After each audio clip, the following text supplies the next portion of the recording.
that both soothes and feeds the soul. Steve Earle said of his music, "It's a smoky, lonesome, painful, yet somehow comforting groove that lets you know that you're not alone, even when you're blue." Please welcome Kelly Jo Phelps to Livewire.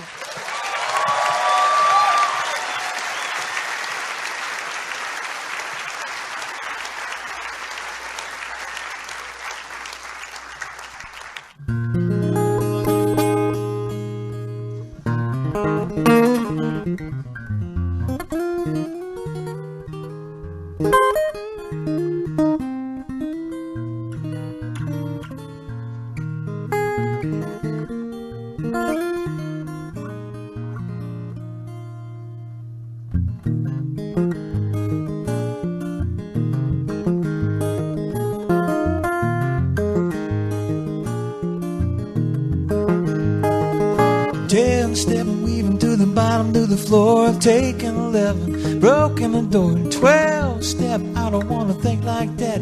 Change my coat and pull down my hat and pray and holler, hey, and don't let it fade, no. Yet I want clear eyes and clean hair. I wanna be a good man.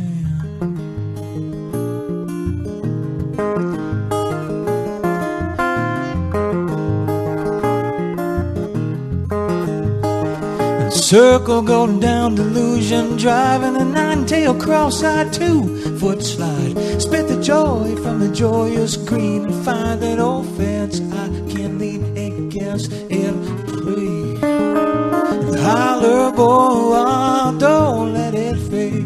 No, no, no, no, no, no.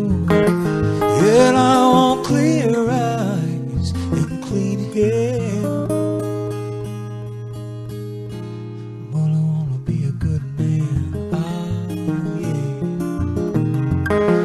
Yeah, I want clear eyes, yet I want clean hair.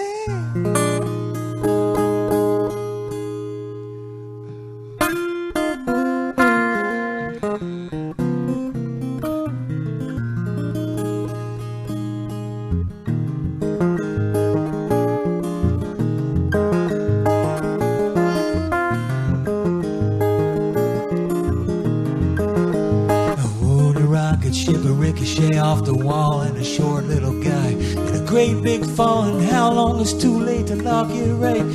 I can ease on into an easy night and pray and holler, boy, ooh, don't let it fade.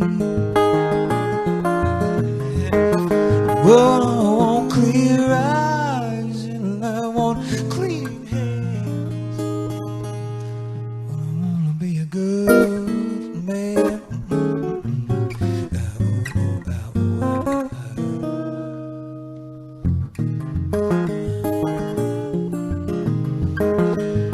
Now there's blue water in the shiny cup, and I will drink it down and fill it back up. And too much losing will be here or gone. I need to comb my hair, walk up home and pray and holler, boy, don't let it fade. Oh, yeah, I want clear eyes and clean hair. But I wanna be a good man. Yeah, I want clear eyes and I want clean hair. But I wanna be a good man. Yeah, I wanna be a good man. Oh, yeah, I wanna be a good man. Whoa.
Thank you.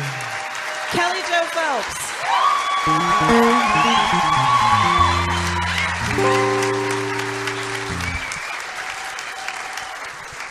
Welcome to Livewire, Kelly Jo. Thanks very much.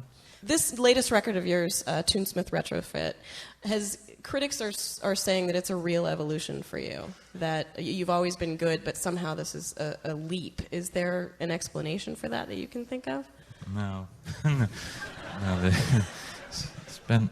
There is no explanation, and there's been no leap. It's just me just moving forward through a musical journey, that I started some years ago.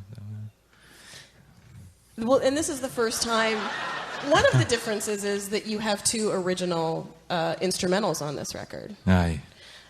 So what was the reasoning behind wanting to do that this time? Part of the journey is, a big part of the journey is always trying to figure out how to incorporate musical influences I've had through the years. Sometimes they're blatant, like early on in the records that I put out. I think it was more obvious that I was paying a lot of attention to things pertinent to me at the time, which was early blues players. But I've been playing music for 30-some years now, and I've had a lot of influences. And on this record, I think I found myself wanting to pay attention to things that were influential to me early on, which were like Dave Van Ronk, one of them who I paid a musical tribute to on the record. John Fahey, Leo Kottke, Chet Atkins, those kinds of people. So I think on this record I paid a lot more attention to what started me off on the road more than what caught me in between. Mm-hmm. And you've returned to an instrument that you love as well, with the banjo, right? Yeah. I started playing the banjo again after about 20 years layoff there. It says, I think on your website, it said that your girlfriend had to remind you that you loved the banjo. How'd you forget?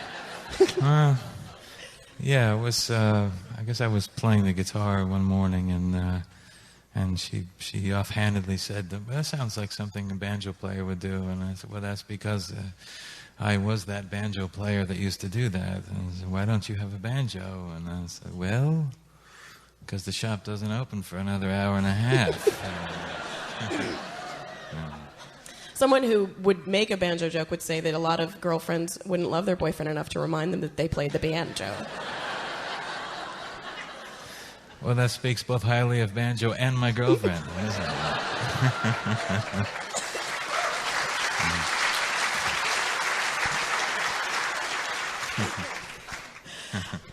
You learned to play music from your dad quite a bit. Mm-hmm. Was he excited or disappointed when he found out that you were going to pursue it as a career? Oh, absolutely and totally excited. Both he and my mom have been thrilled to death that I'm playing music. Not only did I grow up in a musical family, but I grew up in a musical family that saw playing music as high value. I mean, they played music for enjoyment at home, not professionally, but it was something they did every day. It was like eating and, for them, praying and playing music. And so they never thought, I was going to say they never thought twice, but I don't think they ever thought once about it. It was like, Kelly's playing music.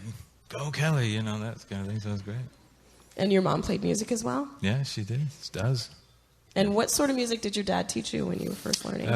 What he knew to play, which was old country western music. Hank Williams, Buck Owens, who was awesome, by the way.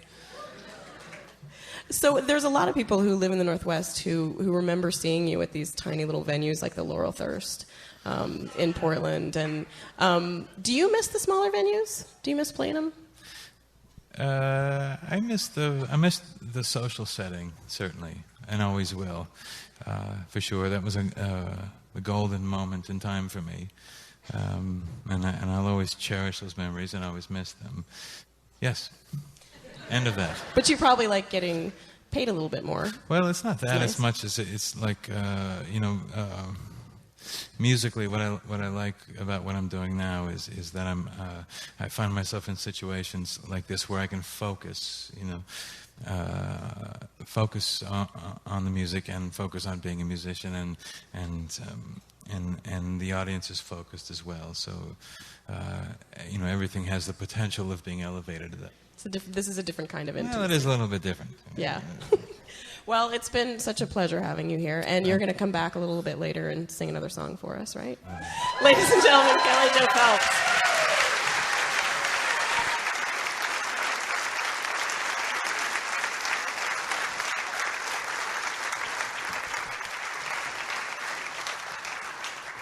Well, Mr. Kelly Jo Phelps has agreed to come and sing one more song for us. Ladies and gentlemen, once again, Kelly Jo Phelps.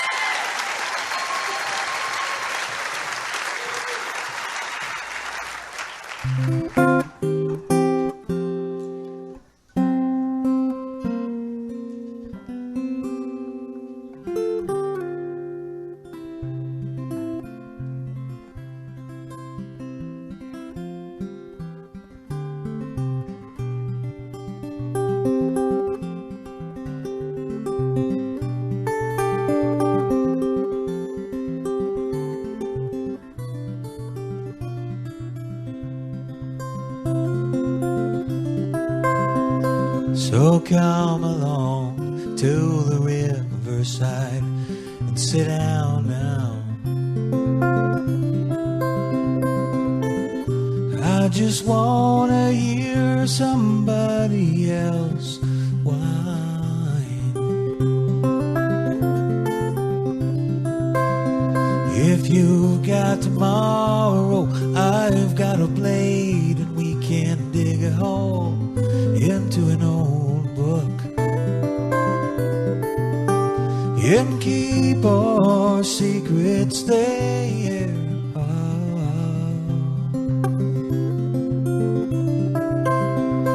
And I know of another place beneath some overgrown vine. I can cut them back all and help you down.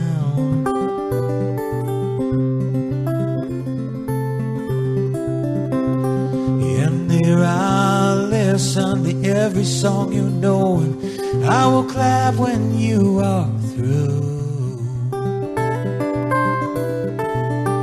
And maybe then I will kiss you. Oh, and maybe then I will kiss you.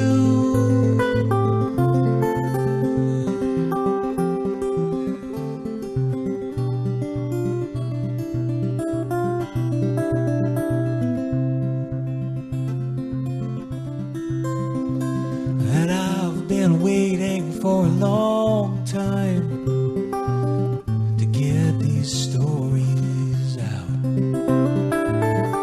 Tell me yours and I will tell you mine.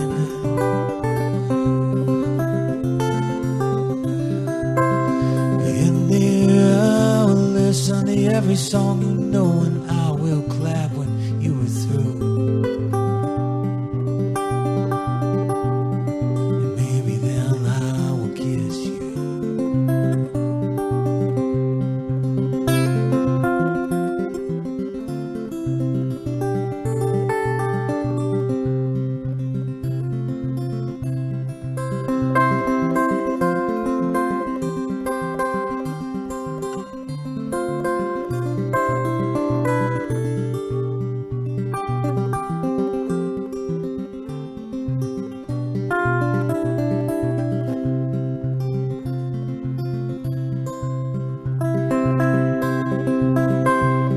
And I've been waiting for a long time how to get these stories gone.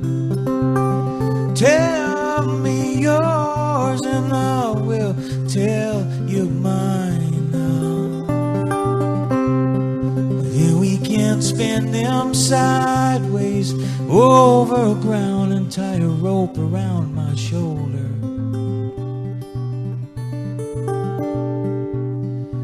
Tend to aching in the morning,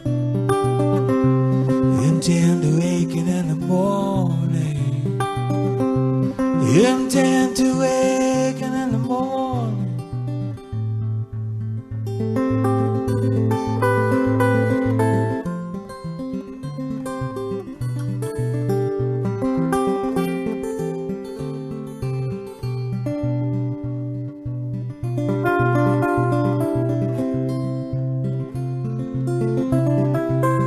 So come along to the riverside and lay down now. We can hold all night, say all it all it all it all it all it all it all it all it all it all it all it all.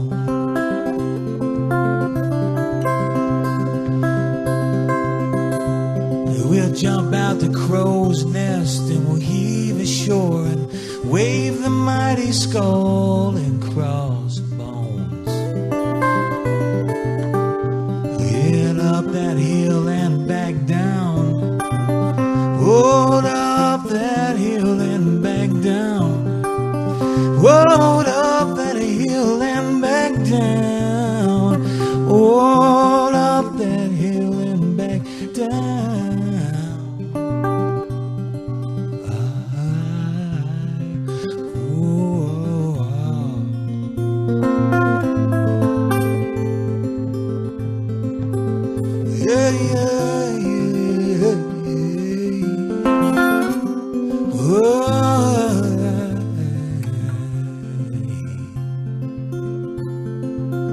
Hold up that hill and back down.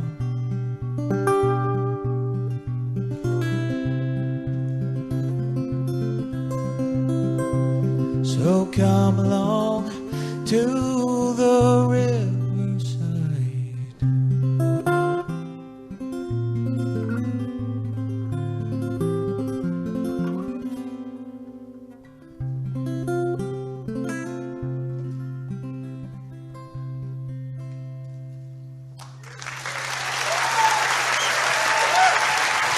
Thank you.